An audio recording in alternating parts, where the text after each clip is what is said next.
मागचा आवाज ऐकताय ना? काल पंढरपूरचं दर्शन झाल्यानंतर मी माझ्या बहिणीकडे हुबळीला आले. माझ्या बहिणीची 2 लहान मुलं आहेत. त्यापैकी 3 वर्षाच्या मुलाचा आज प्ले ग्रुपमधला पहिला दिवस होता. शाळेच्या दारात उभं राहून त्याला पाहताना त्याच्या डोळ्यातली भीती, आईचा हात सोडायची नसलेली तयारी आणि शिक्षकांनी त्याला प्रेमाने समजावून घेतलेले सगळंच मनाला स्पर्श करून गेलं. आणि नकळत माझ्याही बालपणच्या आठवणी जाग्या झाल्या. कधीकाळी आपणही असंच आईचा पदर घट्ट धरून उभे होतो. शाळेत राहायचं नव्हतं, आईने सोडून जाऊ नये असं वाटायचं, पण त्या छोट्याशा पावलांमधून आयुष्याचा मोठा प्रवास सुरू झाला. आणि याच भावनेतून सुचवलेली ही कविता. पहिला दिवस शाळेचा. छोट्याशा हातात आईचा हात, डोळ्यात थोडी भीती, थोडीशी आस. शाळेच्या त्या नव्या दाराशी उभा असतो एक छोटासा प्रवास. आई तू जाऊ नकोस असं म्हणत पदर घट्ट धरतो. अनोळखी चेहऱ्यांच्या गर्दीत आपण आपलं विश्व शोधत असतो.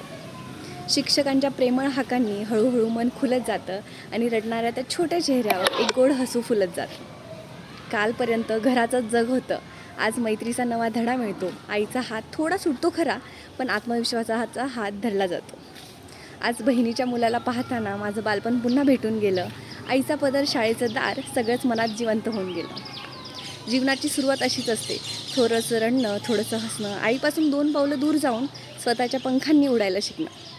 प्रत्येक मोठ्या प्रवासाची सुरुवात शाळेच्या त्या पहिल्या रडवलेल्या दिवसापासूनच होत असते. थँक्यू.